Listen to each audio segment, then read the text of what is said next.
నమస్కారం, welcome to weekend business update. నేను VSR మూర్తి. So ఈ వారం కూడా వరల్డ్ మార్కెట్స్లో అలాగే ఏంటంటే ఇండియన్ మార్కెట్స్లో ఏం జరగబోతోంది అనే అప్డేట్స్ కోసం మీ ముందుకు ఈరోజు స్పెషల్ గెస్ట్తో మళ్ళీ మీ ముందుకు వచ్చేసాము. మీకు తెలుసు కదా, ఈరోజు ఈ కార్యక్రమంలో పర్టికులర్గా ఏంటంటే మనము నేషనల్ ఇంటర్నేషనల్ అఫైర్స్ మీద ఆల్రెడీ మనం డిస్కస్ చేసి అసలు వచ్చే వారం మార్కెట్లు ఎలా ఉండబోతున్నాయి, వచ్చే వారం మార్కెట్ ఎలాగా ముందుకు తీసుకోబోతోంది, ఏ ఏరియాస్లో మనం కాన్సన్ట్రేట్ చేయాలనే దాని గురించి మనం తప్పనిసరిగా దీంట్లో డిస్కస్ చేస్తాము. సో ఈరోజు ఈ కార్యక్రమంలో పాల్గొంటున్న వారు శ్రీ ప్రభు మాలింపాటి గారు. నమస్కారం ప్రభు గారు. నమస్తే మూర్తి గారు. Yes sir, welcome to the programme sir. Thank you for calling sir. Yes sir, yes sir. Sir ఏంటి సార్ వరల్డ్ మార్కెట్స్ ఎట్లా ఉన్నాయి ఏంటి? ట్రంప్ చాలా ఏవేవో చేసేసారు. అసలు ఏంటి దానిపైన ఎట్లా మాట్లాడుకోవాలి? ఫస్ట్ వరల్డ్ మార్కెట్స్ ఎట్లా ఉన్నాయి సార్ లాస్ట్ వీక్ లో? లాస్ట్ వీక్ వరల్డ్ మార్కెట్ బాగానే ఉన్నాయి, ఆల్ టైమ్ హై పోతూనే ఉన్నాయి. మనమే కొంచెం ఇది అవుతున్నాం, కానీ మనం కూడా కొంచెం పర్వాలేదు. లాస్ట్ వీక్ మనం అనుకున్నట్టుగానే పాజిటివ్ లో క్లోజ్ అయ్యాం, కానీ విపరీతంగా ఏం పెరగట్లా. కొంచెం గ్యాప్ అప్ అవుతుంది, మళ్ళీ సస్టైన్ అవుతుంది. అట్లా ఏదైనా కానీ లాస్ట్ 2 days పెరుగుద్ది అనుకున్నాం. అది దీని తర్వాత సో డెఫినెట్ గా ఆ ఫెడ్ రేట్ల తర్వాత ఆ 2 రోజులు కూడా బాగానే పెరిగింది. సో ఓవరాల్ గా పాజిటివ్ ఉంది. సో మెయిన్ ఇంకా ఆయన కొత్తగా ఏం తీసుకురాకుండా ఉంటే ఇంకొంచెం బాగానే ఉండొచ్చు. బట్ ఆయన మళ్ళీ కొత్త ఏమి తీసుకొస్తా ఉన్నాడు. ఆయన ఎక్కడెక్కడ లేదని తవ్వకాలు మొదలుపెట్టి పాత అంటే అంటే డైరెక్ట్ గా మనకి ఎఫెక్ట్ కాకపోయినా ఇండైరెక్ట్ గా మనకి ఎఫెక్ట్ వస్తుంది కొన్ని కారణాలు. చెప్పడానికి ఆయన ఎందుకు ఆలోచిస్తుందో తెలియట్లేదు. ఇండియాతో మనం స్నేహం అంటాడు, మోడీ గారు నాకు ఫ్రెండ్ అంటాడు, ఇండియా బ్రహ్మాండం అంటాడు, అన్ని రకాల పొగుడతాడు. మళ్ళీ సాయంత్రం వెళ్ళి మళ్ళీ తవ్వకాలు మొదలు పెడతాడు వెనక నుంచి. అది అసలు ఎట్లా ఆయన ఎట్లా నమ్మాలి? అసలు మార్కెట్ అందుకే భయం వేస్తుంది ఆయన చూస్తుంటే. స్ప్లిట్ పర్సనాలిటీ ఉంది కాబట్టి రాత్రి ఒకటి పగలు ఒకటి చెప్తున్నాడు ఆయన. అసలు ప్రెసిడెంట్ ఏనా ఆయన అన్న భావన కలుగుతోంది. ఇప్పుడు చూడండి, H1B వీసా $1 lakh అంటున్నాడు. Exactly sir. అసలు చాలా ఎంత ఇబ్బంది సార్ అది, నిజంగా మన స్టూడెంట్స్ కి మన వాళ్ళందరికి ఎంత ఇబ్బంది అది. అవును, ఎంత ఇబ్బంది. ఇప్పుడు వెళ్ళిన వాళ్ళకి ఓకే ఫ్రెష్ గా ఇప్పుడు యుఎస్ కి వెళ్దాము, ఎంఎస్ చేసి మంచిగా ఇది చేద్దాం అనుకున్న శరాఘాతమే కదా. డెఫినెట్ గా శరాఘాతం ఉంది, డెఫినెట్ గా శరాఘాతమే కదా. అంత నీళ్ళు జల్లంటే కదా అది. అంటే ఇప్పుడు నువ్వేమో ఫీజుల కోసం వేరే కంట్రీస్ మీద ఆధారపడతావు. నువ్వు ఎక్కువ కంపెనీ చేస్తే వాళ్ళకి ఏంటంటే ఇండియన్ కంపెనీస్ యుఎస్ లో ఉన్న కంపెనీస్ కి ఇబ్బంది పడతాయి. అవునండి. అదే యుఎస్ టాప్ టెక్ కంపెనీస్ కి పెద్ద ఇక్కడి నుంచి మనం తీసుకునేది తక్కువ ఉంటుంది. సో అందువల్ల వాళ్ళ ఎఫెక్ట్ లేదనే ఉద్దేశంతో ఈ రకంగా చేస్తున్నాడు. అది కూడా కరెక్ట్ కాదు కదా. ఒక పెద్దన్న పొజిషన్ లో ఉన్నప్పుడు ఎట్లా చేయాలి, ఎంత బాగా చేయాలి అంటే ఎన్ని రకాలుగా అంటే ఇంకా మనం ఎంత కాలం భరించాలంటే ఇంకా 3 ఏళ్ళు ఉందండి. ఇంకా భరించాల్సింది ఆయన్ని. అవునవును, భరించాల్సిందే. ఒక రకంగా డైరెక్ట్ గా కానీ ఇండైరెక్ట్ గానీ ఇండియాని బాగా ఇబ్బంది పెడుతున్నారు. మనం ఎన్ని మాట్లాడినాడు అయినా కానీ మన ప్రైమ్ మినిస్టర్ ఒక్క మాటగా తొరగలేదు, ఒక మాట అనలేదు. సో డెఫినెట్ గా అది కొంచెం దేశం మొత్తం చూస్తుంది, ఆల్ ఓవర్ ద వరల్డ్. ఎందుకంటే ఇంకొక భయం ఉంది ఆయనకి. మిడ్ ఆఫ్ ఎలక్షన్స్ ఉన్నాయి సార్, 2026 లో మిడ్ ఆఫ్ ఎలక్షన్స్ ఉన్నాయి. ఆ ఎలక్షన్స్ లో కనుక హౌస్ ఆఫ్ రిప్రజెంటేటివ్స్ కానీ సెనేట్స్ వీళ్ళు కొంతమంది పర్సెంటేజ్ ఓటింగ్ తగ్గితే పార్టీ పునరాలోచించే అవకాశం ఉంది, రీప్లేస్మెంట్ అవకాశం ఉంది. అది కూడా కొంచెం భయం ఉంది. కానీ ఒక రకంగా భయం చూపిస్తాడు, మళ్ళీ ఒక రకంగా మళ్ళీ ఇండైరెక్ట్ చేస్తా ఉన్నాడు. అదేనండి, నోటితో మాట్లాడతాడు, నొస్సుతో విక్రిస్తున్నాడు బాగా చెప్పాలంటే. అవునండి, ఎట్లా తీసుకోవాలో కూడా తెలియట్లేదు. అంటే ట్రస్టబుల్ కాదు ఆయన. Is not trustable. అంటే యాక్చువల్ గా is a manipulator of the stock market కూడా. అసలు అంటే ఆయన అలా పెద్ద విషయంలో ఆయన అలా బిహేవ్ చేసిన వ్యవహారం అయితే కాదు నిజంగా. దీనివల్ల సార్ వరల్డ్ మార్కెట్స్ కూడా వచ్చే వారం బాగా ఎఫెక్ట్ అవుతాయేమో మరి. వరల్డ్ మార్కెట్స్ అంటే యూరోపియన్ మార్కెట్స్ కొంచెం మైనస్ లో ఉన్నాయండి. వాళ్ళ మార్కెట్స్ బాగానే ఉన్నాయి. వాళ్ళ మార్కెట్స్ ఎందుకంటే ఇప్పుడు డబ్బులు వచ్చేది వాళ్ళ $1,00,000 అంటే వాళ్ళకే కదా. కొంచెం అట్లా మిగతావన్నీ వాళ్ళ మార్కెట్స్ బాగానే ఉన్నాయి. ఆల్ టైమ్ హై పోతూనే ఉన్నాయి. మన మార్కెట్స్ కొంచెం ఇబ్బంది పడుతున్నాయి. వాళ్ళు చూడండి, లో నుంచి దాదాపుగా 26% పెరిగారు. మనం లో నుంచి ఎక్కడ 24,335 అక్కడి నుంచి మనం ఎంత 16% పెరిగాం, 23 చేంజ్. సో ఇప్పుడు చూస్తే 3.6% ఆల్ టైమ్ హైకి దూరంలో ఉన్నాం. సో వాళ్ళు ఆల్ టైమ్ హై దాటున్నారు కొంచెం. సో మనం కొంచెం ఇంకా 3 to 3.6 నుంచి 4% దూరంలో ఉన్నాం. ఇప్పటి నుంచి మనకి ఏమన్నా ఉంటుందా అంటే మనకి పాజిటివ్ ఉంది, పాజిటివ్ ఉన్నాయి. ఇవన్నీ నామినలే. ఎందుకంటే కోర్టులో ఇది H1B వీసా అంటే కోర్టులో నిలబడుతున్నా అంటే H1B ఫీజు అనట్లేదు ఆయన. ఉమ్, బోర్డర్ నుంచి యుఎస్ లో ఎంటర్ అయ్యే వాళ్ళు అంటున్నాడు ఆయన. అంటే అది కోర్టుకి వెళ్ళినా చెల్లదు. కాబట్టి ఇన్స్టెంట్ కొంచెం ఇబ్బంది. ఈ ఒక 6 to 8 months ఆ H1B వీసా తెలిసేంత వరకు కొంచెం ఇబ్బంది. ఓకే. నేను ఫీజు పెంచట్లేదు, బట్ ఎవరైతే ఎంటర్ అవుతున్నారో ప్రెసిడెంట్ కి పవర్స్ ఉంటాయి. బోర్డర్స్ దాటే వాళ్ళకి ప్రెసిడెంట్ పవర్స్ ఉంటాయి. అది ఎగ్జిక్యూటివ్ ఆర్డర్స్ ఇవ్వచ్చట కదా, ఎగ్జిక్యూటివ్ ఆర్డర్స్ ఇచ్చి చేస్తారట కదా అట్లాగా. అవునండి, అది ఉన్నాయి కాబట్టి అది కోర్టులో ఎలా అవుతుంది అనేది టైం పడుతుంది కాబట్టి కొంచెం ఇబ్బంది అనిపిస్తోంది. తర్వాత నెక్స్ట్ మనం ఇరాన్ కి ఇజ్రాయెల్ కి పడట్లేదు కదా, వాళ్ళిద్దరు బాగా ఇది చేస్తారు ఫస్ట్ నుంచి కూడా. అవును. ఇప్పుడు ఇరాన్ మనతో బానే ఉంటుంది, ఇజ్రాయెల్ మనతో బానే ఉంటుంది.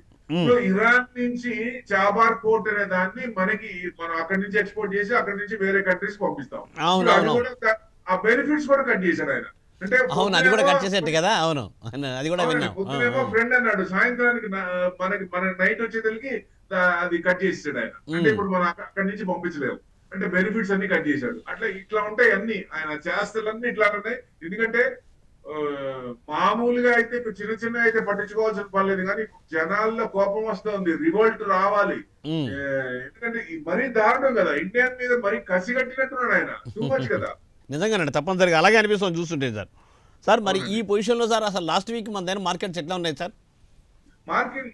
లాస్ట్ వీక్ మార్కెట్ పాజిటివ్ గా క్లోజ్ అయ్యి, ఎందుకంటే పెద్ద పెరగపోయినా పాజిటివ్ లోనే ఉన్నాయి. లాస్ట్ 2 days కొంచెం పెరిగినాయి కాబట్టి మనకి డెఫినెట్ గా మంచి క్లోజింగ్ లోనే స్టార్ట్ అయింది. అప్వర్డ్ ట్రెండ్ కంటిన్యూ అయింది. అంతకు ముందు week upward trend, slight upward trend, దాన్ని కొంచెం 25% అంటే లాస్ట్ వీక్ 50% దాకా ఉంది. సో నెక్స్ట్ వీక్ ఇంకా అంటే దివాళీకి చిన్న చిన్నగా, ఎందుకంటే ఇవన్నీ ఉన్నాయి కాబట్టి చిన్న చిన్నగా స్లో బైస్, అంటే 1 step బ్యాక్వర్డ్ 2 step ఫార్వర్డ్ అన్నట్టు. అంటే ఒక 25-30 పాయింట్స్ కిందకి వచ్చి మళ్ళీ పెరుగుతోంది సేమ్ డే. అంటే పాజిటివ్ లోనే క్లోజ్ అవుతున్నాయి. సో ఇవి గనక లేకపోతే మార్కెట్ ఈ బారికే పెరగాలి. అంటే దివాళీకి ఆల్ టైమ్ హై వస్తుంది అనుకున్నాం కదా, దివాళీ కంటే ముందే రావచ్చా అంటే వచ్చే అవకాశం కూడా ఎక్కువ ఉన్నాయి, స్ట్రాంగ్ పాయింట్స్ ఉన్నాయి, కానీ కొంచెం అడ్డు తగ్గుతుంది. స్లైట్ ఆ మూవ్మెంట్ ని స్లో చేస్తున్నాడు ఆయన, ఆ మూవ్మెంట్ ని స్లో చేస్తున్నాడు. దానివల్ల కొంచెం మనం ఆలోచనతో స్టెప్ బై స్టెప్ ఒక్కొక్క స్టెప్ ముందు పడతా ఉంది. లేకపోతే అసలు ఈ పాటికే మార్కెట్ పెరిగి ఉండాలి, బాగా హైట్ టచ్ అయి ఉండాలి. 3.6% కదా. అవునండి. సో సార్ వచ్చే వారం మార్కెట్ ఎలా ఉండదు సార్? మోస్ట్లీ ఎలా ఉండొచ్చు మరి ఈ పరిస్థితుల్లో? పాజిటివ్ సైడే ఉంటుంది, పాజిటివ్ గానే క్లోజ్ అవ్వచ్చు, కానీ విపరీతంగా ఉండకపోవచ్చు. ఇట్లానే మన కన్సాలిడేషన్, అంటే అప్పర్ సైడ్ కన్సాలిడేషన్ ఉండొచ్చు, పాజిటివ్ సైడే క్లోజ్ అవ్వచ్చు. ఏదేమైనా మీకు లెవెల్స్ ప్రకారంగా చూస్తే మీకు లాస్ట్ నిన్న ఎంత క్లోజ్ అయింది అంటే సార్ లెవెల్స్ చూసే ముందు అసలు చేస్తారు మరి. అంటే H1B వీసా దీని వల్ల పెంచడం వల్ల, అలాగే ఏంటంటే ఆ పోర్ట్ మీరు చెప్పారు కదా ఇప్పుడు, దాని ప్రకారం సార్ చాబార్ పోర్టు ఆ ఇరాన్ ఇష్యూ వల్ల కూడా దీనివల్ల ఏమైనా మార్కెట్ ఎఫెక్ట్ అయ్యే అవకాశాలు ఉన్నాయా? అంటే మనకి మార్కెట్ కి కాదు కానీ ఎక్స్పోర్ట్స్ ఇబ్బంది పడుతుంది. ఇన్స్టెంట్ గా మనకి ఎఫెక్ట్ తెలియదు. ఎక్స్పోర్ట్స్ ఇంపోర్ట్స్ మనకి ఆ రిపోర్ట్లు వచ్చిన తర్వాత అప్పుడు కదా మనకి ఎఫెక్ట్ అయ్యేది. ఇమీడియట్ గా సామాన్య జనానికి మార్కెట్ లింక్ తెలియదు. కానీ నెగిటివ్ సైడ్ అనేది ఒక అడ్డు అన్నట్టు ఆల్రెడీ ఉన్నదాన్ని ఆపినట్టు వస్తుంది కదా, అది కరెక్టే. మరి వీళ్ళ H1B వీసా తీసుకునే వాళ్ళకి కూడా, కంపెనీలకి వాటికి కూడా ఎఫెక్ట్ ఉండొచ్చా సార్ దీనివల్ల? అది టెక్ కంపెనీస్ పడుతుంది, టాప్ టెక్ కంపెనీస్ కి పడుద్ది, మన ఇండియన్ టాప్ టెక్ కంపెనీస్ కి పడుద్ది. ఇబ్బంది అవుతుంది అది వాళ్ళకి. అవును, చాలా ఎఫెక్ట్ అది. అంత మరీ $1,00,000 అండి, తమాషా అయింది ఆయన. $1,00,000 సిస్టమ్ వచ్చినట్టు అది ఈ రకంగా జనాల్ని ఇంత పిండి వేసి. ఎందుకంటే ఒక రకంగా ఒక యాంగిల్ లో చూసినా ఆయన కూడా కరెక్ట్ అనిపిస్తుంది. ఎందుకంటే మన వాళ్ళు అక్కడికి వెళ్ళి తానా అని లేకపోతే ఇంకోటని అసలు విపరీత, అంటే వాళ్ళ సంస్కృతిని బాగా, ఎందుకంటే దీని ఎఫెక్ట్, ఎందుకంటే మన వాళ్ళ ఎఫెక్ట్ పెళ్లిళ్ళు గాని అవి గాని అక్కడికి వెళ్ళి డిపెండెంట్ వీసా డిపెండెంట్ కూడా వెళ్ళి చేసుకోవడానికి లేదు. డిపెండెంట్ వీసాలు కూడా ఏం చేశాడంటే ఆయన కరెక్ట్ సేమ్ టైం అక్కడ ఇక్కడ సేమ్ క్వశ్చన్స్ వేస్తారు. ఇద్దరు గనక సేమ్ క్వశ్చన్స్ చెప్తేనే మీకు డిపెండెంట్ వీసా వస్తుంది, లేకపోతే రాదు. ప్లస్ వాళ్ళు అక్కడికి వెళ్ళి ఉద్యోగం చేయడానికి లేదు. సో ఏది చేసినా మొత్తం వెనక పంపిస్తాడు. ఇది పెట్టుకుంది ఇప్పుడు నడుస్తోంది డిపెండెంట్ వీసా కూడా. అన్ని రకాలుగా ఏ రకంగా చేయకూడదు అన్ని రకాలుగా ఆయన నానా విధాల ప్రయత్నించి అన్ని శరాఘాతాలన్నీ ముందుకు తెస్తా ఉన్నాడు, అన్ని మనకి ఇబ్బంది పెడతా ఉన్నాడు. ఇంకా అదే పనిలో ఉన్నాడు ఆయన. ఏదో రకంగా ఏంటంటే ఇండియాని ఇబ్బంది పెట్టాలనే ప్రయత్నంలోనే ఉన్నారు పూర్తిగా. అదే పనిలో ఉన్నాడు. మనకి ఎంత తొందరగా ఆయన సీట్లో దింపితే అంత దేశం మనమే కాదు, ఆల్ ఓవర్ ద వరల్డ్ అందరూ హ్యాపీగా ఉంటారు. ఎందుకంటే ఫ్రస్ట్రేషన్ ఉంది, బాగా ఫ్రస్ట్రేషన్ ఉంది, కానీ జనాల్లోంచి కొంచెం అంత రివోల్ట్ రావట్లేదు. మన తెలుగు రాష్ట్రాలు ఏదైనా ఇష్యూ ఉన్నప్పుడు ఎంత ఉత్తేజంగా ఎంత యాక్టివ్ గా ఉంటారో, they are not that much active. అసలు ఇంత ఇబ్బంది పెడుతుంటే రూపాయలు కొనుక్కోవాల్సింది 10 రూపాయలు పెట్టి కొనుక్కోవాలని ఉన్నప్పుడు ఎండ్ యూజర్ వాళ్లే కదా ఇబ్బంది పడేది. వాళ్ళ చైతన్యం లేదు అసలు. అసలు వాళ్ళకే ఎక్కువ ఎఫెక్ట్ అవుతుంది. మరి వాళ్ళు ఎందుకు అంతగా రెస్పాండ్ కావట్లేదో మరి. ఏమంటారు అసలు టోటల్ ఐడియా తీసుకుంటే ఎఫెక్ట్ అయ్యేది ఎండ్ యూజర్ ఎఫెక్ట్ అయినప్పుడు ఇబ్బంది పడేది వాళ్లే కదా. దాన్ని కూడా తెలుసుకోకుండా బయటికి రాకుండా ఎట్లా ఉంటారు అసలు. అవును, ఇప్పుడు జనరిక్ మెడిసిన్ మనం పంపిస్తున్నాం, మనం పంపించేది రూపాయి మెడిసిన్ అనుకోండి, అది దాదాపుగా 20 రూపాయలు 25 రూపాయలు పెట్టి అమ్ముతున్నారు. అది ఇప్పుడు ఇంకా ట్యాక్స్ వల్ల ఇంకా పెరుగుతున్నాయి. ఆ ప్రొడక్ట్ ఎక్కువ పెట్టి కొనుక్కుంటున్నారు వాళ్ళే తప్పనిసరిగా. సరే, అసలు మరి వచ్చే వారం మార్కెట్ లెవెల్స్ ఎలా ఉండొచ్చు? అవునండి, వచ్చే వారం ఇప్పుడు నిన్న ఎట్లా క్లోజ్ అయిందండి? 24,327 దగ్గర క్లోజ్ అయింది, రైట్? 24,327 అంటే ఇప్పుడు మనకు మామూలుగా అప్పర్ ఇది కావాలంటే 24,000, మొన్న 24,280 దాకా వచ్చి మళ్ళీ పెరిగింది. 280 దగ్గర సపోర్ట్ తీసుకుంది. సో డౌన్ సైడ్ లెవెల్ అంటే 24,280 స్ట్రాంగ్ సపోర్ట్ తీసుకోవచ్చు, అంతకు మించి కిందకి రాకపోవచ్చు. సో ఆల్రెడీ వచ్చింది కాబట్టి నెక్స్ట్ పైనకే వస్తుంది. 24,327 దగ్గర క్లోజ్ అయింది. సో ఎప్పుడైతే 25,440 450 ఆ రేంజ్ అబౌవ్ క్లోజ్ అవుతుందో then bullish. Next all time high 26,277. So మనం 26,650 అనుకున్నాం. ఏది అంతకు ముందు కూడా 25,650 దాకా వచ్చి వెనక్కి వచ్చింది. సో ఎప్పుడైతే ఈ 25,400 దాటుతుందో 26,650 కనుక వన్ డే అబౌవ్ క్లోజ్ అయితే డెఫినెట్ గా మళ్ళీ మనకి ఫ్రెష్ ఆల్ టైమ్ హై వచ్చే ఛాన్స్ ఉంటుంది. అదే 25,450 అబౌవ్ ఉంటే మనకు ఆల్ టైమ్ హై దగ్గరికి వచ్చే ఛాన్స్ ఉంటుంది. 25,650 కనుక క్రాస్ అవుతుంది, అబౌవ్ క్లోజ్ అవుతుందంటే ఇంకా స్ట్రాంగ్ లెక్కే. 26,277 అనేది పక్కా, దానికి మించిపోయే అవకాశాలు ఎక్కువ కనపడుతున్నాయి. సో ఏదైనా దివాళీ లోపల వస్తుందా అంటే దివాళీ లోపలే వచ్చేటట్టుందండి ఆల్ టైమ్ హై. నేను అనుకున్నా దివాళీ ముందు, లాస్ట్ ఇయర్ దివాళీ ముందు దాకా పెరిగి దివాళీ రోజు నుంచి పాజిటివ్ ఉండి నెక్స్ట్ డే నుంచి పడింది మార్కెట్. అంటే ఈసారి పడుతుందా అంటే మనకి ముందున్న ఎఫెక్ట్ వేరు. ఇప్పుడు లాస్ట్ ఇయర్ దివాళీ ముందున్న ఎఫెక్ట్ వేరు, ఇప్పుడు దివాళీ ఎఫెక్ట్ వేరు కాబట్టి సో డెఫినెట్ గా దివాళీ తర్వాత కూడా ఈసారి పెరగాల్సిందే, పెరిగే ఛాన్స్లే ఎక్కువ కనబడుతున్నాయి. మనకి నవంబర్ డిసెంబర్ తీసుకుంటే నిఫ్టీ 30,000 వరకు వెళ్ళే ఛాన్స్ ఉందా అంటే probability is very high sir. 30,000 provide 30,000 30,000 వరకు ప్రొవైడెడ్ ఇంకా కొత్తది మనకి ఎఫెక్ట్ అయ్యే పర్సెంటేజ్ ఎక్కువ ఉన్న ఇది ఎక్కువ రాకుండా ఉంటే పెరిగే ఛాన్స్ ఉంటాయి. అంటే ఇన్స్పైట్ ఆఫ్ ఇంత ప్రాబ్లం ప్రస్తుతం ఉన్న దాంట్లో కూడా 30,000 వరకు ఏ అవకాశాలు ఉన్నాయంటారా? ఏదండి అంటే ఇప్పుడు ఆల్రెడీ H1B వీసా కానీ లేదంటే ఇవన్నీ ఇంత ఆంక్షల నేపథ్యంలో కూడా ఇన్స్టెంట్ గా ఇమీడియట్ గా పడే ఎఫెక్ట్లు కాదు అవి. సో అవి ఏదైనా టెక్ కంపెనీస్ మీద పడతాయి కదా. H1B వీసా అంటే $1,00,000 వాళ్ళ మీద పడతాయి. పెద్ద ఇది కాదు కాబట్టి సో డెఫినెట్ గా ఆ చార్జెస్ ఫీజ్ అనేది పెంచుతారు, దాని వల్ల ఎఫెక్ట్ అవుతుంది. మనం వెళ్ళే వాళ్ళు వెళ్ళి ఉద్యోగం చేసి మళ్ళీ అమౌంట్ అప్పుడు కదా మనకి ఇమీడియట్ గా ఉండదు. ఆల్రెడీ ఎల్లోళ్ళు ఉంటారు, రెమిటెన్స్ పంపిస్తారు. ఆ రెమిటెన్స్ మీద కూడా 5% అన్నాడు, 1% తీసుకుంటాడు ఆయన. అవును, రెమిటెన్స్ మీద కూడా. సో అది మనకు వచ్చే ఇది కూడా దాన్ని కూడా 1% కట్ చేసుకుంటాడు. అన్ని రకాలుగా అంటే ఏ రకంగా చేయకూడదో ఆ రకంగా చేస్తున్నాడు ఆయన.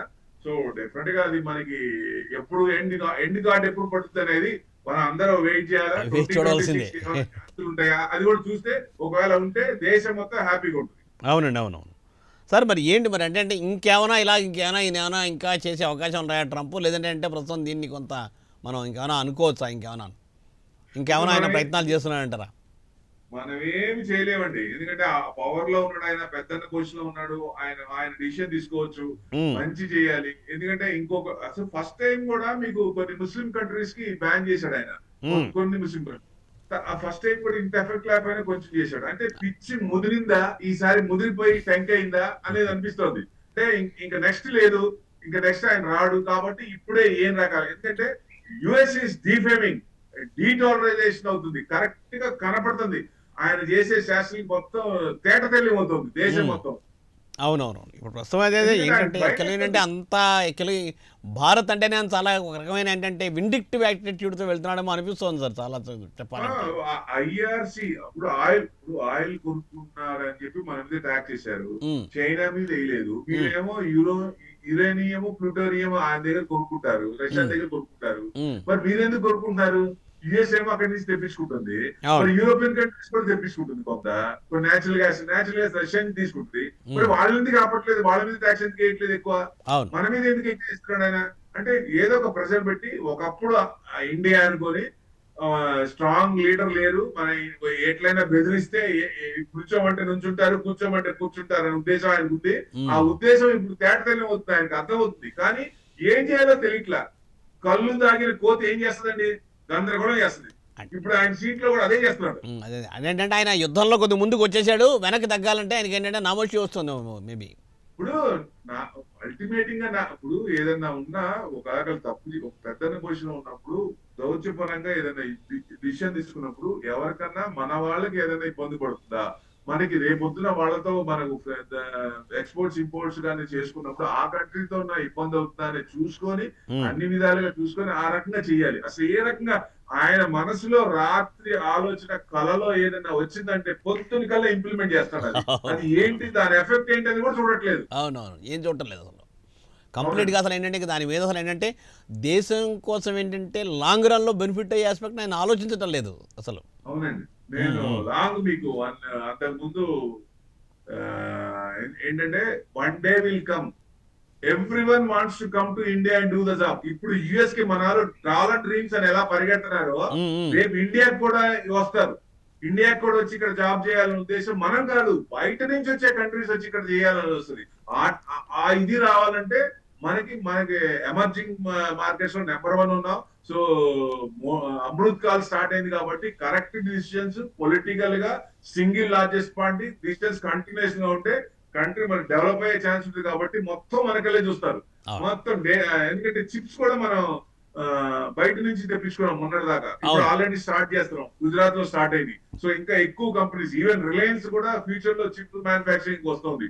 టాటా ఎలక్సీ గానీ, ఇట్లాంటి ఇప్పుడు సిజీ పవర్ గానీ, కేన్స్ టెక్నాలజీ గానీ, ఏసమ్ టెక్నాలజీ గానీ, ఇట్లాంటివన్నీ కొత్త కొత్త కంపెనీస్ కూడా మనకి ఫ్యూచర్ జనరేషన్ స్టాక్స్ అంటాం. అట్లాంటివి కొంచెం మనకి గ్రోత్, ఎందుకంటే ఒక్కసారి ఇంప్లిమెంట్ చేసి సక్సెస్ అయిందా గేమ్ చేంజర్ అనుకోవచ్చు. వేరే దేశాల మీద ఆధారపడాల్సిన పనే లేదు. అవునవును, తప్పనిసరిగా చేంజ్ అవుతుంది, మౌల్డ్ అవుతుంది. ఇండియా చిన్నగా మౌల్డ్ అవుతుంది. ఎందుకంటే మనం ఎమర్జింగ్ మార్కెట్స్ లో ముందున్నాం. చైనా మనకంటే ముందు ఉంది, వాళ్ళ తర్వాత మనం ఉన్నాం. వాళ్ళు డిస్ట్రక్షన్ మోడ్ లో ఉన్నారు, మన కన్స్ట్రక్షన్ మోడ్ లో ఉన్నాం.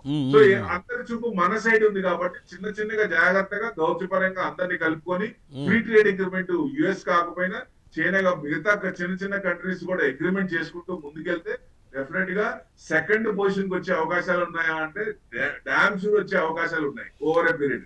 అదొకటే కదా సార్, ఎక్కడ ఏంటంటే ఇప్పుడు H1B వీసా కోసం డబ్బులు పెట్టి అలా చేసే కంటే కూడా ఇప్పుడు ఎవరంటే మన టాలెంట్ మనం ఇక్కడ ఉపయోగించుకునే పరిస్థితి వస్తే కూడా చాలా బాగుండి ఉండొచ్చు వచ్చే రోజుల్లో. ఇప్పుడు అది భారత్కు చాలా ఉపయోగపడుతుంది తప్పనిసరిగా. అంటే ఇక ముందు ఏమవుతుందంటే అక్కడ కంపెనీలు కూడా ఇండియాకి వచ్చి ఇండియాలో పెట్టుకునే ఛాన్స్ ఉంటుంది. ఎందుకంటే ఇక్కడ శాలరీస్ కానీ అవి తక్కువ కాబట్టి ఇంకా ఎక్కువ ఇక్కడికి వచ్చే ఛాన్సులు ఉంటాయి. సో అట్లా పెరిగే ఛాన్స్ ఉంటాయి. మనకి ఐటీ సర్వీసెస్ మిగతా కంట్రీస్ నుంచి కూడా ఐటీ సర్వీస్ మనం ఎక్కువ ఫ్రీ ట్రేడ్ అగ్రిమెంట్ చేసుకుంటే యుఎస్ తో పాటు యుఎస్ కూడా కట్ చేసుకోకూడదండి. ఎందుకంటే మాక్సిమం ఐటీ సర్వీస్ మనం అక్కడే పంపిస్తాం. మన వాళ్ళు దాదాపు 33 లక్షలు ఉన్నారు యుఎస్ లో. వాళ్ళందరూ ఏమైపోవాలా, ఐటీ సర్వీస్ మొత్తం ఇదైపోతే ట్యాక్స్ దాన్ని మళ్ళీ వెనక్కి తీసుకోవడం, ట్యాక్స్ అనేది ఇప్పుడు మళ్ళీ మాట్లాడట్లా. సో ఇంకా మనకి పెండింగ్ చాలా ఉన్నాయి. ఫార్మా ఉంది, కమోడిటీస్ మీద వాటి మీద ట్యాక్స్ అన్నాడు, అదేంటో తెలియదు. సో ఇవన్నీ తెలియాలి కాబట్టి ఇంకా కొత్త వచ్చే అవకాశాలు ఉన్నాయి. కానీ మనం మేజర్ గా పడే అవకాశాలు లేదు. ఎందుకు అంటే ఇప్పుడు ఎఫ్ఐఎస్ ఒక వారం నుంచి చూడండి సెల్లింగ్ తగ్గించారు బాగా. ఈ సెప్టెంబర్ మంత్ లో ఇప్పటిదాకా 10,000 కోట్లే అమ్మారు. అదే ఆగస్ట్ లో చూస్తే 47 కోట్లు అమ్మారు. జూలైలో చూస్తే 48 కోట్లు అమ్మారు. జూన్ లో 7,500 క్రోర్స్ కొన్నారు. సో ఇక్కడ నుంచి ఈ 3 నెలలు దాదాపుగా అమ్మేశారు. బట్ సెల్లింగ్ తగ్గుతుందండి. బయింగ్ జోన్ లోకి వచ్చారు. మీకు లాస్ట్ 1 వీక్ చూస్తే స్లైట్ గా బయింగ్ జోన్ లోకి వచ్చారు. అంటే వాళ్ళ మూడ్ చిన్నగా చేంజ్ అవుతోంది. సో వాళ్ళు ఫుల్ లెంత్ గా బయింగ్ వస్తే మార్కెట్ డిఐస్ తో పాటు ఎఫ్ఐఎస్ కూడా బై చేస్తే మార్కెట్ ఎక్కడ ఉంటుంది పట్టుకోలేము అసలు. మనం అనుకున్న రేట్ లో మనం అనుకున్న స్క్రిప్ట్ లో దొరికే ఛాన్సే ఉండదు. అలా ఉండదు. ఎందుకంటే మనం కంటిన్యూ అనుకుంటూనే ఉన్నాం. ఎఫ్ఐఎస్ కనుక మైండ్ సెట్ మార్చుకుంటే వరదలై పొంగుద్ది డబ్బులు ఇండియాలో. సో అప్పుడు మనం విపరీతంగా అంటే కొందాం అనుకున్న రేట్లు దొరకవు, టకటగా పెరుగుతాయి. అందుకనే ఎఫ్ఐఎస్ ఒక అడుగు ముందు మన అడుగుందంటే లోవర్ లెవెల్స్ లో ఏదైనా ఉన్నప్పుడు అలాంటి స్క్రిప్ట్ సెలెక్ట్ చేసుకొని పేషెన్స్ ఉండాలి. ఇప్పుడు నాకు పెట్టుకొని ఈ టైంలో నాకు 1 month లో డబ్బులు కావాలి లేదా 2 months లో డబ్బులు కావాలి అలా టైప్ బౌండ్ లిమిట్ పెట్టుకుంటే కుదరదు. అవును, కుదరదు. బట్ డబ్బులు ఎక్సెస్ మనీ అనేది బ్యాంక్ లో కాకుండా ఇక్కడ పెట్టుకొని పేషెన్స్ పెట్టుకుంటే డెఫినెట్ గా మంచి రిటర్న్స్ వచ్చే అవకాశాలు ఉంటాయి. అంత ఫ్లో ఉంది కాబట్టి. అంటే ఈ వచ్చే వారానికి అది మనం యాక్చువల్గా దీని కింద తీసుకోవచ్చా, లీడ్ కింద తీసుకోవచ్చా? ఎఫ్ఐఎస్ చేస్తున్నారు కాబట్టి. అంటే వాళ్ళు బయింగ్ జోన్ నుంచి ఒక్కసారి ఇంకా ఫుల్ లెంత్ గా రాలేదు కదా. జస్ట్ ఒక 500 కోట్లు 400 కోట్లు 1000 కోట్లు దాకా వచ్చారు బయింగ్ జోన్ కి. అసలు యాక్చువల్ గా వాళ్ళు కొంటే 5000 కోట్లు 6000 కోట్లు కొంటారు పర్ డే. లార్జ్ స్కేల్ లో కొంటారు. స్మాల్ స్కేల్ లో కొంటారు. విపరీతంగా పెరిగింది. పట్టుకుందామనే దొరకవు, టకటకగా పెరిగిపోతా ఉంటాయి. సో అట్లా ఆ ఫుల్ లెంత్ మైండ్ సెట్ ఇంకా మారలేదు. పాజిటివ్ మైండ్ కొంచెం యూటర్న్ తీసుకున్నారు వాళ్ళు. 1 వీక్ నుంచి కొంచెం పాజిటివ్ జోన్ లోకి వస్తున్నారు కాబట్టి వాళ్ళకి ఏదో కావాలి, అది కావాల్సింది గవర్నమెంట్ కనుక సెట్ చేస్తే, అవసరమైంది వాళ్ళకి ఇచ్చేస్తే డెఫినెట్ గా ఫుల్ లెంత్ గా వస్తారు. గవర్నమెంట్ పాలసీని బట్టి ఉంటుంది కాబట్టి మనం వెయిట్ అండ్ సీ పాలసీలో చూడాలి. అందుకని ఇమ్మీడియట్ గా ఎఫెక్ట్ పడవు. ఈ వారమే పెరుగుతా వారంటే అంత పెరగదు. స్టెప్ బై స్టెప్ పెరుగుతా ఉంటుంది. ఏదైనా మార్కెట్ స్టెప్ బై స్టెప్ పెరగడం అనేది మంచిది. Slow and steady wins the race అట్లా. సార్ మరి ఏంటి మరి ఇప్పుడు ఈ నేపథ్యంలో సార్ ఏ రంగాల్లో వచ్చే వారంలో మనం చూడొచ్చు? జనరల్ గా ఏ రంగాలలో బెనిఫిట్ ఉండొచ్చు మనం ట్రై చేస్తే?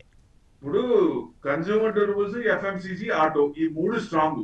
ఎఫ్ఎంసీజీ, కన్స్యూమర్, ఆటో ఈ 3 స్ట్రాంగ్. మీరు మార్కెట్ కొంచెం ఇది బాగుందంటే బ్యాంకులు, ఐటీ సెక్టర్. ఇప్పుడు హెల్త్ కేర్ సెక్టర్ ఒకటి యాడ్ చేసుకోవచ్చు. Health care, so health care sector ఒకటి యాడ్ చేసుకోవచ్చు. సో మెయిన్ ఇంకా కొంచెం చూస్తే 26 అంటే మన ఏమంటారు చిప్స్ మ్యానుఫ్యాక్చరింగ్ కంపెనీస్, అవి కొన్ని చూసుకోవచ్చు. దాంట్లో కూడా కొంచెం ఫైర్ స్టార్ట్ అయింది. సో 27 ఎండింగ్ 28 నుంచి మనకి నానో చిప్ కాకుండా మేజర్ చిప్స్, అన్నిటికి కావాల్సిన చిప్స్ కూడా తయారు చేస్తాం ఉద్దేశంతో మొదలు పెట్టారు. గుజరాత్ లో ఆల్రెడీ స్టార్ట్ అయింది. మిగతా కూడా కొన్ని కంపెనీస్ వచ్చి స్టార్ట్ చేస్తాయి కాబట్టి చిన్నగా అవి కూడా గ్రోత్ పెరుగుతున్నాయి. అవి కూడా 10% 5% పెరుగుతున్నాయి. సో అవి కూడా చూడొచ్చు. అంటే long term future generation stocks అంటాం వాటిని. అవి కూడా వాటిల్లో మూవ్మెంట్ వచ్చింది. సో ఎందుకంటే వేరే కంట్రీస్ మీద ఆధారపడకుండా మన మ్యానుఫ్యాక్చరింగ్ ఇండియా మ్యానుఫ్యాక్చరింగ్ మీదే చేసుకొని వరల్డ్ మొత్తం పంపించాలని ఉద్దేశం ఉంది. మనకు కావాల్సిందే కాకుండా వేరే కంట్రీస్ ని కూడా చిప్ పంపించే అవకాశాలు ఎక్కువ మెండుగా కనబడుతున్నాయి. 2028, 29కి. Okay, 2028, okay. సో అంచేత ఏంటంటే దాన్ని దృష్టిలో పెట్టుకుని ఏంటంటే జనరల్గా ఆ రంగాల మీద కొద్దిగా కాన్సన్ట్రేట్ చేస్తే బెటర్ పొజిషన్ ఉండొచ్చు. అంటే మన పోర్ట్ఫోలియో డివైడ్ చేసి పెట్టుకోవాలి. Short term, mid term, long term. Mutual funds లో లంసమ్, ఎస్ఐపి, ఈ 5లో మనకి వెల్త్ క్రియేట్ అవ్వాలి. ఇట్లా లాంగ్ టర్మ్ అనుకున్నప్పుడు మల్టీ బ్యాగర్స్ దొరుకుతాయి. ఎవరికైనా సరే ఒక్కటి మల్టీ బ్యాగర్ చాలు జీవితంలో. ఎందుకంటే మనం 10% రాగానే 20% రాగానే మల్టీ బ్యాగర్స్ అమ్మాల్సిన పని లేదు. మామూలు స్క్రిప్ట్స్, న్యూస్ తో డ్రివెన్ అయ్యేది, లేదా ఏదైనా ఇమీడియట్ గా జియో పొలిటికల్ టెన్షన్స్ వల్ల ఇదయ్యేది, అట్లాంటి ఉన్నప్పుడు అవి టార్గెట్ పెట్టుకుని దాని ప్రకారం రావచ్చు. షార్ట్ టర్మ్ కానీ, మిడ్ టర్మ్ కానీ. బట్ లాంగ్ టర్మ్ అనుకున్నప్పుడు అది నిజంగా కన్సిస్టెంట్ గా పెరుగుతుంది, ఫ్యూచర్ లో పెరుగుతుంది అనుకున్నప్పుడు హోల్డ్ చేసుకుంటే, వారెన్ బఫెట్ ఆయన ఏమంటారంటే ఒక స్టాక్ ఏదైనా మనకి మంచిగా ఇదవ్వాలంటే 10 సంవత్సరాలు మనం పెట్టుకోవాలి అకౌంట్ లో, పోర్ట్ఫోలియోలో. 10 సంవత్సరాలు మనం పెట్టుకోం కదా. అందులో అసలు మనం భారతీయులు అసలు 20% రాగానే 30% రాగానే అసలు ఇంకా చేతులు ఊరుకో కదా. చేతులు ఊరుకో. అవును, అసలు ఊరుకోండి. మన వాళ్ళు అసలు ఉండరు. తగ్గుతుంటే మటుకు 30% అయినా, 40% అయినా, 60% పోయినా మళ్ళీ వస్తుందని ఆగుతాం కానీ పెరుగుతున్నప్పుడు 20% రాగానే 30% రాగానే ఆగలేం, తీసేస్తాం. వేరే ఆలోచన వచ్చేస్తుంది, వేరే ఇంకోటి ఏదో కొనుక్కోవాలి, ఏదో చేసేయాలని. మల్టీ బ్యాగర్స్ అనేది తీయాల్సిన పని లేదు. మధ్యలో ఏదన్నా ఇది వచ్చి, ఎందుకంటే మనం ఆ స్క్రిప్ట్ మీద గ్రిప్ ఉండి కింద కొనుక్కుంటాం అనేది అది ఎక్కడో వచ్చాడు పొరపాటు జరుగుతుంది. మనం చూడకపోవటమో లేకపోతే ఆ టైంకి మనకు తెలియకుండా రావటమో మళ్ళీ వచ్చి పెరిగిపోవటం జరుగుతుంది. కాన్స్టెంట్ గా మనకి గ్రిప్ ఉండదు, ఎందుకంటే 24 మార్కెట్ హౌస్ మొత్తం మనం చూడలేం కదా, పనుల మీద ఉంటాం. అవును. సో దానివల్ల మిస్ అయ్యే ఛాన్స్ ఉంటాయి. కాబట్టి మల్టీ బ్యాగర్స్ అనేది మధ్యలో రీట్రేస్మెంట్ అనేది అవుతుంటాయి. అవినప్పుడు మనం భయపడాల్సిన పని లేదు. అది మళ్ళీ వస్తే లాంగ్ టర్మ్ లో మంచి రిటర్న్స్ వచ్చే అవకాశాలు ఉంటాయి బాగా. సో ఇది షార్ట్ టర్మ్ లో కొన్ని స్క్రిప్ట్స్ మటుకు మనకి రీట్రేస్మెంట్ అయినప్పుడు కొంచెం అమ్మేసుకోవటం, మళ్ళీ లోవర్ లెవెల్స్ లో రీఎంటర్ అవుతూ ఎక్కువ ప్రాఫిట్ మళ్ళీ కొనుక్కోవడం. అవును సార్. మరి గోల్డ్ పొజిషన్ ఏంటి, సిల్వర్ పొజిషన్ ఏంటి మరి ఈ నేపథ్యంలో? ఇప్పుడు యాక్చువల్ గా మార్కెట్ చిన్న పెరుగుతుందంటే గోల్డ్ పడాలి అసెట్ క్లాస్. మార్కెట్ తో పాటు అది కూడా పాజిటివ్ లోనే ఉంటుంది. అది ఏంటో అదే రెండు సైమల్టేనియస్ గా ఇది అవుతున్నాయి రెండు. అవును. ఎందుకు అంటే గోల్డ్ ఎక్కువ సెంట్రల్ బ్యాంక్స్ అన్ని ఎక్కువ చేస్తున్నాయి కదా. చైనా కూడా మ్యూచువల్ ఫండ్స్ కానీ గవర్నమెంట్ కానీ విపరీతంగా కొనింది. లోవర్ లెవెల్స్ నుంచి బాగా కొన్నారు. చైనా ఫస్ట్ ఉన్నారు గోల్డ్ కొనడంలో. సో వాళ్ళు గనక అమ్మటం మొదలు పెడితే తగ్గుతుంది ఒకటి. ప్లస్ మనకి ఇప్పుడు ఈ ఈక్విటీ గనక మొత్తం ఇది ఇంకా ఏం అడ్డంకులు ఏం లేవు, పెరుగుతుంది అనుకున్నప్పుడు గోల్డ్ తగ్గే అవకాశాలు ఉంటాయి. కానీ విపరీతంగా తగ్గే అవకాశాలు కనబడట్లేదు. ఎందుకంటే వాళ్ళు ఇంకా ఎక్కువ చేస్తారు కాబట్టి. అంటే మరి సిల్వర్ పొజిషన్ ఏంటి సార్? సిల్వర్ ఎట్లా ఉంటుంది? సిల్వర్ ఏమనుకుంటున్నారు? గోల్డ్ చూసుకుంటే ఇంకా మీకు అంటే 3600 ounce ఉంది. మేబీ ఒక ఛాన్స్ ఇట్లాంటివి ఏదైనా ఇబ్బందులు ఏదైనా వస్తే 4500 4600 ounce వరకు వచ్చే ఛాన్స్ ఉందంటే మనకి 125 to 135 వరకు వెళ్ళే ఛాన్సులు కనపడుతున్నాయి. ఇట్లాంటివి ఏదైనా ఉంటే. లేదు మనకి మామూలుగా ఉంటే మళ్ళీ 1,00,000 వరకు వచ్చే ఛాన్సులు కూడా ఉన్నాయి. కిందకి దిగే ఛాన్స్ సామాన్యులకు అందుబాటులో లేదు అసలు ఇంకా. అంటే 90,000 నుంచి 1,00,000 అంతకు మించి తగ్గకపోవచ్చు. ఎందుకంటే ఎక్కువ ఉంది బాగా. సో ఇన్వెస్ట్మెంట్ పరంగా చూస్తే సిల్వర్ చూడండి అసలు తగ్గట్లేదు, పెరుగుతూనే ఉంది. సిల్వర్ 1,000 ఉంది, అది తగ్గట్లేదు. అది దానికి డిమాండ్ ఉంది, సప్లై తక్కువ ఉంది, డిమాండ్ ఎక్కువ ఉంది కాబట్టి అది పెరుగుతూనే ఉంటుంది. సిల్వర్ ఇన్వెస్ట్మెంట్ పరంగా అయితే సిల్వర్ లాంగ్ టర్మ్ ఒక 5 to 5 years అనుకోండి, 5 years మినిమం 5 years పెట్టుకుంటే డెఫినెట్ గా మీకు 2 లక్షల వరకు వెళ్తుందా అంటే వెళ్ళే ఛాన్స్లు ఎక్కువ కనబడుతున్నాయి చిన్నగా. సో సిల్వర్ బీస్ సిల్వర్ అంటే ఎక్కువ కొనుక్కొని పెట్టుకోలేము, ఇంట్లో గోల్డ్ లాగా పెట్టుకోలేము కాబట్టి గోల్డ్ కూడా విపరీతంగా పెట్టుకుంటే క్రైమ్ రేట్ పెరిగిపోతుంది. అందుకనే లాకర్ లో పెట్టుకోవాలి. ఇప్పుడు లాకర్ లో పెట్టుకుంటే అది డెట్ ఇన్వెస్ట్మెంట్, గోల్డ్ కొని ఉపయోగం లేదు. అవసరార్థం వరకే దాంట్లో ఉండాలి. యాక్సెస్ ఇది వరకు లాగా బిస్కెట్స్ పెట్టుకుంటే గోల్డ్ లోన్ రాదు, పెట్టుకునే ఉపయోగం లేదు. సో అందుకని గ్రోత్ అనేది తక్కువ ఉంటుంది కాబట్టి సో డెఫినెట్ గా గోల్డ్ ఎంత అవసరం దాని ప్రకారం పెట్టుకోవాలి. ఇన్వెస్ట్మెంట్ పరంగా సిల్వర్ లో మనం మేజర్ పెట్టుకోలేం కాబట్టి సిల్వర్ బీస్ గానీ సిల్వర్ ఈటీఎఫ్స్ గానీ పెట్టుకుంటే మీకు లాంగ్ టర్మ్ ఒక సైకిల్ లాగా ఒక 10-15 years పెట్టుకుంటే మంచి రిటర్న్స్ వచ్చే అవకాశాలు ఉన్నాయి. సిల్వర్ బీస్ అయితే best investment almost. Silver bees or silver ETF both are good. Silver ETF okay. So sir అంటే ఫస్ట్ 1 hour లో నెక్స్ట్ వీక్ లో మార్కెట్ ఎలా ఉంటుంది సార్? ఒక హాఫ్ మినిట్ లో బ్రో. అంటే రేపు మండే ట్యూస్డే మార్కెట్ ఇవన్నీ చూస్తే H1B లేకపోతే ఇవన్నీ ఉన్నాయి కదా కొంచెం నెగిటివ్. సో షాబార్ కొట్టుది అది కొంచెం నెగిటివ్ పడినా ఫస్ట్ 2 days కొంచెం డౌన్ సైడ్ కన్సల్టేషన్ అంటే బాగా పడకపోవచ్చు. ఫస్ట్ 2 days కొంచెం డౌన్ సైడ్ ఉన్నా నెక్స్ట్ అంటే సోమ మంగళ బుధవారం నుంచి మళ్ళీ పెరిగే ఛాన్స్లే ఎక్కువ కనబడుతున్నాయి. Right sir. అంటే ఆచి స్పందించాలంటారు, చూసుకుని 2 రోజులు అబ్జర్వ్ చేసి చేయాలా ఎట్లా? అంతేనండి. ఫస్ట్ మార్కెట్ ఓపెన్ అయ్యగానే ఫస్ట్ 1 hour 1.5 hour అబ్జర్వ్ చేయాలి ఎట్లా ఉంది అనేది. లెవెల్స్ అనేది తెలిస్తే లెవెల్ మీద కాన్సన్ట్రేషన్ అవుతుంది. అక్కడ నుంచి మన ఫ్రైడే కూడా 24 అంటే 25-280 దాకా వచ్చి మళ్ళీ పెరిగింది కదా, 280 దగ్గర తీసుకుంది. అది కనుక కట్ అయితే 25,000 వరకు వచ్చే ఛాన్స్ ఉంటుంది. అట్లా ఆ లెవెల్స్ బట్టి లెవెల్స్ అనేది మన డౌన్ సైడ్ అనేది కట్ట కావట్లేదు. పైకి వెళ్తేమేమో ఒక 100 points వెళ్తుంది, మళ్ళీ 50 points consultation upper side consultation positive consultation అవుతుంది. నెక్స్ట్ వీక్ కూడా ఫస్ట్ 2 days డౌన్ ఉన్నా ఓవరాల్ గా వీక్ మొత్తంలో ఎండింగ్ పాజిటివ్ అవ్వచ్చు, కన్సల్టేషన్ అప్పర్ సైడ్ ఉండొచ్చు. Right. So, thank you, Prabhu Garu. Thanks for joining for today's program and gives a weekend update. Thanks for joining once again sir. So చూసారుగా, ఇది ఈ వారం weekend business update. So మళ్ళీ వచ్చే వారం ప్రోగ్రాంలో మళ్ళీ కలుసుకుందాం. చూస్తూనే ఉండండి ప్రైమ్ 9. సోమవారం నుండి శుక్రవారం వరకు ఉదయం 9 గంటల 30 నిమిషాలకు బిజినెస్ ప్రైమ్ టైం. నమస్తే.